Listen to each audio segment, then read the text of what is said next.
Recombination होता क्या है? तो इसका मतलब जैसे कि हम मियोसिस के टाइम पे पढ़ते हैं, अगर आपको पता हो तो, कि मियोसिस में प्रोफेज 1 जो होता है उसके अंदर ये प्रोसेस होती है जिसे रिकॉम्बिनेशन बोलते हैं। ये प्रोसेस होती क्या है? इसका मतलब होता है कि एक डीएनए सेगमेंट जो है उसका ब्रेकेज हो रहा है और फिर वो रीयूनाइट कर रहा है किसी और सीक्वेंस के साथ। हो सकता है कि उसका डिफरेंट सीक्वेंस के साथ रीयूनियन हो रहा है। इसी चीज को रिकॉम्बिनेशन बोलते हैं। मतलब एक साइड से जो भी जेनेटिक मटेरियल है, डीएनए है, उसका सेगमेंट दूसरी साइड चला जाए, दूसरे क्रोमोसोम पे चला जाए, उसी को रिकॉम्बिनेशन बोला जाएगा। इसके लिए रिकॉम्बिनेज एंजाइम की जरूरत होती है। तो रिकॉम्बिनेज एंजाइम के बिना रिकॉम्बिनेशन कभी भी नहीं हो सकती। एंजाइम डिपेंडेंट ये प्रोसेस होती है। दो टाइप की आपको रिकॉम्बिनेशन मिलेंगी। इसके टाइप्स अगर देखोगे तो एक टाइप होता है जिसे बोला जाता है होमोलोगस रिकॉम्बिनेशन, होमोलोगस रिकॉम्बिनेशन, और दूसरी होती है जिसे बोला जाता है साइट स्पेसिफिक रिकॉम्बिनेशन। तो दो टाइप्स होते हैं रिकॉम्बिनेशन के। होमोलोगस रिकॉम्बिनेशन का मतलब होता है कि होमोलोगस डीएनए मॉलिक्यूल्स हैं, या एक्सचेंज जो हो रहा है वो हो रहा है between two homologous chromosomes. Exchange between two homologous chromosomes. तो दो होमोलोगस क्रोमोसोम्स हैं, वो दोनों अपने सेगमेंट्स को एक्सचेंज कर रहे हैं, उसी चीज को होमोलोगस रिकॉम्बिनेशन बोला जाएगा। दूसरा टाइप जो होता है उसे बोला जाता है site specific recombination. Site specific recombination, ये कौन सा प्रोसीजर होता है? तो साइट स्पेसिफिक रिकॉम्बिनेशन जो होता है, इसमें डीएनए जो होता है वो इंसर्ट होगा एक पर्टिकुलर साइट पे। होमोलोगस रिकॉम्बिनेशन जो होता है वो साइट स्पेसिफिक नहीं होता। मतलब वहां रिकॉम्बिनेशन कहीं पे भी हो सकती है, किसी भी सेगमेंट के बीच में हो सकती है। बट साइट स्पेसिफिक, जैसे कि नाम से पता चल रहा है, इसमें एक शॉर्ट सीक्वेंस होगा। वो सीक्वेंस जहां पे उसे सिमिलैरिटी मिलेगी ऑन दी अदर क्रोमोसोम, तभी वो रिकॉम्बिनेशन शो करेगा। तो वो characteristic feature site specific recombination का होता है। सिमिलैरिटी बेस्ड रिकॉम्बिनेशन है, तो जहां सिमिलैरिटी मिल रही है उसी क्रोमोसोम से जाके वो रिकम्बाइन करेगा। होमोलोगस रिकॉम्बिनेशन की तरह ये प्रोसीजर नहीं है। तो ये रिकॉम्बिनेशन के बारे में एक और प्रोसेस है जिसका नाम हम पढ़ते हैं, उसे बोला जाता है ट्रांसपोजिशन। ट्रांसपोजिशन, तो ट्रांसपोजिशन क्या होता है?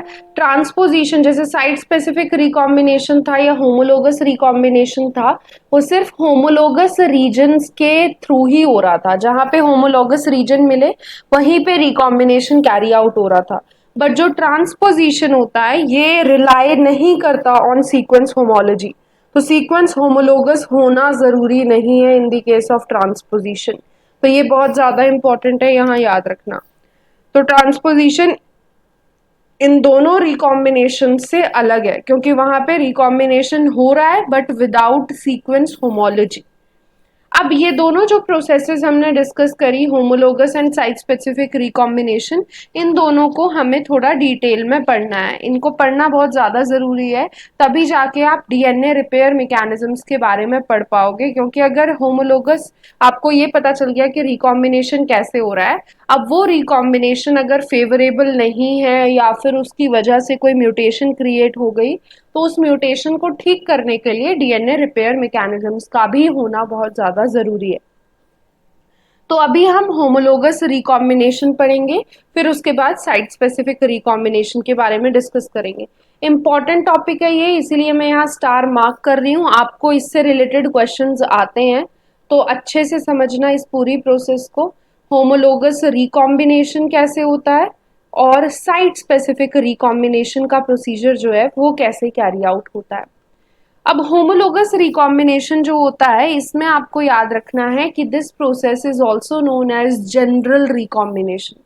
जनरल, जो नॉर्मली रिकॉम्बिनेशन होती है वो होमोलोगस रिकॉम्बिनेशन के ही टाइप की होती है। यहाँ पे ये मेनली मियोसिस के दौरान होती है। तो मियोटिक जो क्रॉस ओवर होता है उसके लिए रिस्पॉन्सिबल होता है होमोलोगस रिकॉम्बिनेशन प्रोसीजर। और अगर हम बैक्टीरियल जीनोम्स की बात करें तो वहां पे होमोलोगस रिकॉम्बिनेशन होगा ड्यूरिंग कॉन्जुगेशन, ट्रांसडक्शन या फिर ट्रांसफॉर्मेशन। सो मियोसिस है इन the case of eukaryotes, but prokaryotes के केस में आपको ट्रांसफॉर्मेशन, कॉन्जुगेशन या फिर ट्रांसडक्शन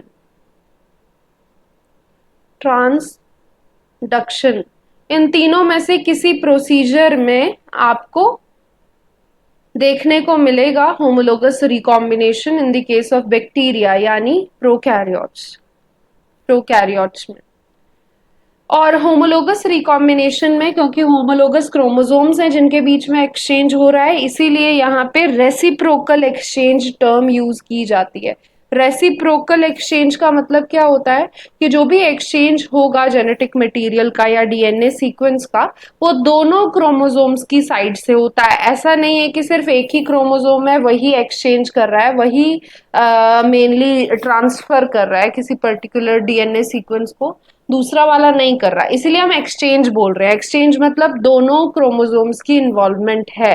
और रेसिप्रोकल इसीलिए क्योंकि दोनों जो है वो इक्वली कुछ ना कुछ डीएनए का सेगमेंट जो है वो ट्रांसपोर्ट कर रहे हैं दूसरे वाले क्रोमोसोम के ऊपर। जब हमने ये डिस्कस कर लिया तो इसका एक होमोलोगस रिकॉम्बिनेशन का एक मॉडल आता है, उस मॉडल को बोलते हैं हॉलिडे मॉडल। वो काफी ज्यादा इंपॉर्टेंट मॉडल है, तो उस मॉडल को याद रखना बहुत ज्यादा जरूरी है आपके लिए। उसे बोलते हैं हॉलिडे मॉडल। एक्चुअली ये साइंटिस्ट का नाम था जिनके नाम पे ये मॉडल का नाम रखा गया। इस मॉडल को जिन साइंटिस्ट ने प्रपोज किया था उनका नाम था रॉबिन हॉलिडे। Robin holiday. तो ये साइंटिस्ट थे जिन्होंने 1964 में ये होमोलोगस रिकॉम्बिनेशन का हॉलिडे मॉडल दिया था। इस मॉडल को हेट्रोडुप्लेक्स मॉडल भी बोलते हैं। हेट्रोडुप्लेक्स मॉडल भी इसे बोला जाता है। इस मॉडल के अंदर दो homologous double stranded DNA molecules की रिक्वायरमेंट होती है। तो इसे डायग्रामेटिकली समझते हैं। जैसे मान लो आपके पास ये क्रोमोसोम है, डबल स्ट्रैंडेड डीएनए है जिसपे जीन्स ये वाली प्रेजेंट है। दूसरा वाला एक इसका होमोलोगस क्रोमोसोम है जिसके ऊपर जीन्स की एलील्स जो है वो स्मॉल वाली है, रिसेसिव वाली है। तो क्या होगा, होमोलोगस रिकॉम्बिनेशन होने के लिए एंडोन्यूक्लिएज यहाँ पे निक क्रिएट करेगा। तो एंडोन्यूक्लिएज आएगा और वो क्लीव करेगा डीएनए के एक एक सेगमेंट्स को, एक एक स्ट्रैंड्स को कहीं ना कहीं। जैसे ये वाला था तो इस क्रोमोसोम का एक उसने क्लीवेज यहाँ करी, इस तरीके से उसने क्लीवेज करी, वैसे ही उसने सिमिलर क्लीवेज दूसरे क्रोमोसोम के स्ट्रैंड पे भी करी। अब ये जो निकिंग, जो निक यहाँ पे प्रोड्यूस हुए हैं, यहाँ पे होगा strand displacement. Strand displacement. Strand displacement का मतलब क्या होता है कि जो भी स्ट्रैंड्स हैं ये डीएनए के वो डिस्प्लेस हो जाएंगे और दूसरी साइड चले जाएंगे इस तरीके से। और ये निक तो है ही। तो आप देख सकते हो एक्सचेंज हो रहा है जेनेटिक मटेरियल का, इधर का स्ट्रैंड उधर चला गया है। जब ये उधर चले जाते हैं तो उसके बाद ये यहाँ से ज्वाइन कर जाते हैं। तो अगर ये सीक्वेंस यहाँ था, ये फिल हो जाएगा। यहाँ मैंने ब्लू कलर से दिखाया ताकि आपको दिखे कि हाँ वो फिल हो गया है। जब ये फिल हो जाता है, लाइगेशन बोलते हैं इस स्टेप को, जब लाइगेशन हो जाता है तो ये जो स्ट्रक्चर बनता है जिसके अंदर ये ऐसा क्रॉस स्ट्रक्चर बना है, ये एक्चुअली वही वाली प्रोसेस है काइज्मा फॉर्मेशन, काइज्मेटा फॉर्मेशन जो होता है, जो आप देखते हो मियोसिस 1 के प्रोफेज 1 में, वही प्रोसेस है। तो एक्चुअल में ये जो चीज बनी है ना, इसको काइज्मेटा बोलते हैं हम सेल साइकिल के कॉन्टेक्स्ट में। लेकिन यहाँ पे जो इसे बोला जाता है वो बोला जाता है हॉलिडे जंक्शन। हॉलिडे जंक्शन, क्योंकि हॉलिडे ने इसके बारे में सबसे पहले बताया था, तो इस पर्टिकुलर जंक्शन का नाम रख दिया गया हॉलिडे जंक्शन। तो हॉलिडे जंक्शन जो होता है, इसमें एक और चीज इंपॉर्टेंट है कि जब हॉलिडे जंक्शन बन जाता है तो ये माइग्रेट करता है टू दी पोल, मतलब एक साइड पे माइग्रेट करेगा। तो अगर ये यहाँ मिडल में था तो अब ये हॉलिडे जंक्शन जो है वो आपको यहाँ पे दिखेगा, मतलब ऑपोजिट साइड पे किसी दूसरे कॉर्नर पे शिफ्ट हो जाएगा। यही चीज होती है जो हम बोलते हैं टर्मिनलाइजेशन ऑफ काइज्मेटा। तो टर्मिनलाइजेशन का मतलब यही है कि वो जो काइज्मेटा है वो साइड पे चला गया, पोल्स पे चला गया। तो इसी को बोला जाएगा टर्मिनलाइजेशन ऑफ काइज्मेटा, और in the terms of Holliday model it is known as branch branch migration. तो ब्रांच माइग्रेशन आपको यहाँ देखने को मिलती है, यानी ब्रांच जो है वो माइग्रेट करती है to one pole. Now this branch is the chiasma, so chiasma is getting terminalized, it is getting transferred to the terminal ends of the chromosomes, तो उसी को ब्रांच माइग्रेशन भी बोलते हैं। Now the enzyme which is involved in the homologous recombination is known as recombinase enzyme, but the actual name of the enzyme is REC-BCD। तो मैं यहाँ लिख रही हूँ उसका नाम, वो एक्चुअली इकोलाई में इन्वॉल्व होता है, तो इकोलाई में रिकॉम्बिनेज को बोला जाता है REC-BCD। तो इसके बारे में बहुत आता है REC-BCD के बारे में। ये एक टाइप का एक्सोन्यूक्लियेज 5 है, तो आपको ऑप्शन दिया जा सकता है स्टेटमेंट की फॉर्म में कि it is a type of exonuclease 4 या एक्सोन्यूक्लियेज 1, तो आपको याद रखना है कि एक्सोन्यूक्लियेज 5 है और ये मेनली ई कोलाई में प्रेजेंट होता है। So if the statement comes like that rec BCD is present in eukaryotes then it would be wrong, क्योंकि ये प्रेजेंट है ई कोलाई के अंदर, ये आपको यूकैरियोट्स के केस में नहीं मिलेगा। Now the sites where crossing over occurs are known as chi sites, तो काई साइट्स बोलते हैं उन्हें।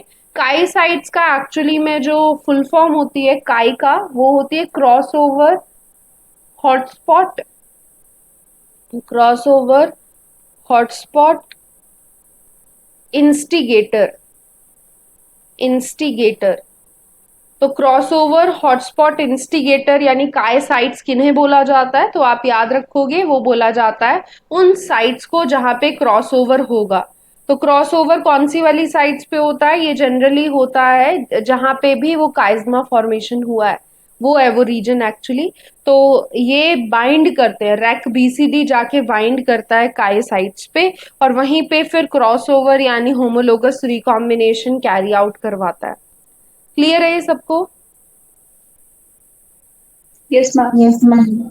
इजी था ये, होमोलोगस रिकॉम्बिनेशन वाला टॉपिक था ये जो अभी हमने डिस्कस किया। आप में से किसी का माइक ऑन है क्या?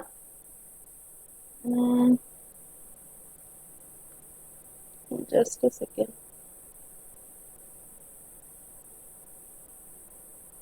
नहीं है ऑन, चलो ठीक है। तो हमने होमोलोगस रिकॉम्बिनेशन देख लिया है, अब हम देखेंगे site specific recombination, last type of recombination, site specific.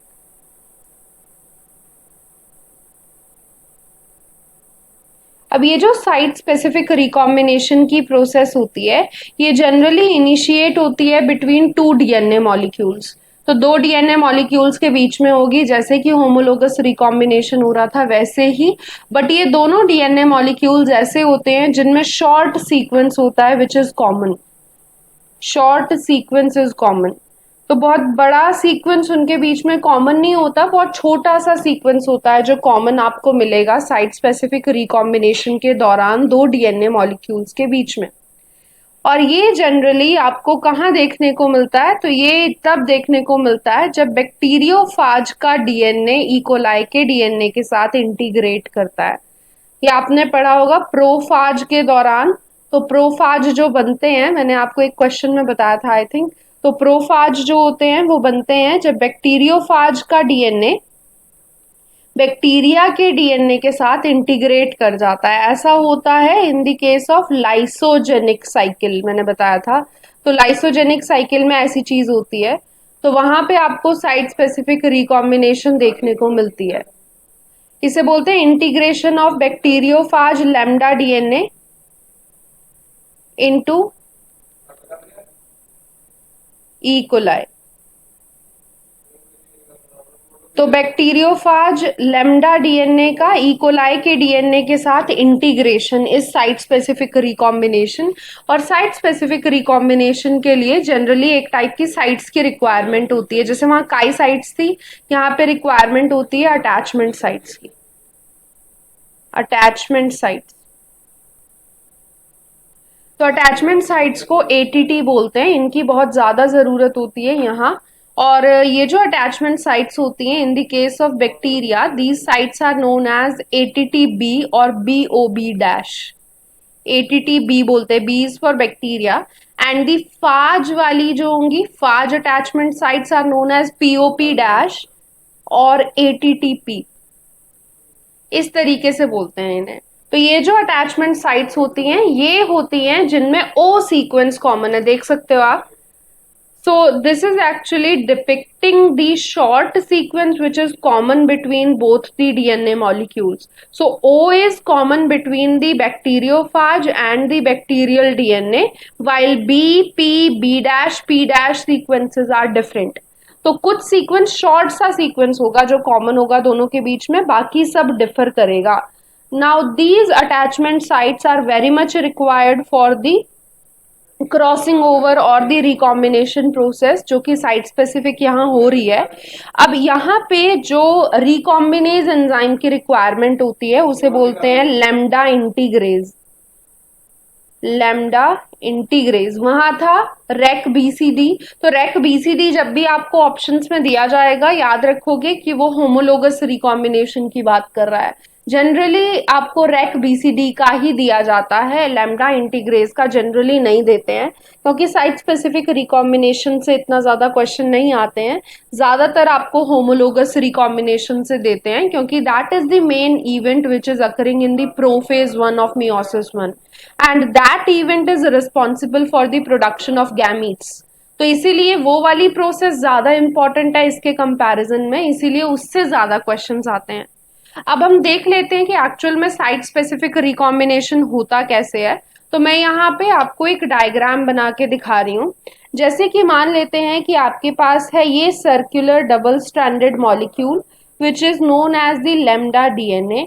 Now it has a particular sequence present in this region that is homologous between the bacteriophage DNA and the bacterial DNA. So this is the O वाला region जो हमने पढ़ा था पीछे। तो जैसे मान लो कि बैक्टीरिया का जीनोम जो है वो ऐसा है, उसमें ये वाला रीजन है इस तरीके से। तो यहाँ का O ये है, यहाँ का O ये ब्लू वाला रीजन है। ये रीजन्स जो है यहाँ पे फाज पे होगा पीओपी डैश, यहाँ पे होगा बीओबी डैश। तो एक्चुअली ओ वाला रीजन है ये जो दोनों के अंदर सिमिलर आपको दिख रहा है। This region is known as the attachment site. तो अटैचमेंट साइट है जो आपको bacterial DNA and lambda bacteriophage के डीएनए के अंदर मिलेगी।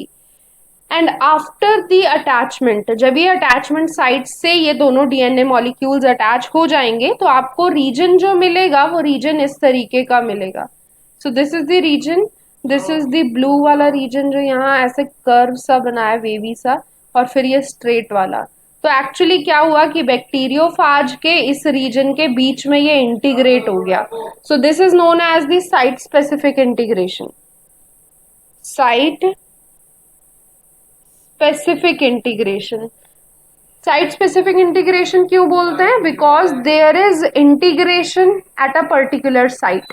तो अटैचमेंट साइट है जहां पे इंटीग्रेशन हो रहा है लैम्डा डीएनए का इनटू द बैक्टीरियल डीएनए, तो उसे साइट स्पेसिफिक रिकॉम्बिनेशन बोला जाएगा।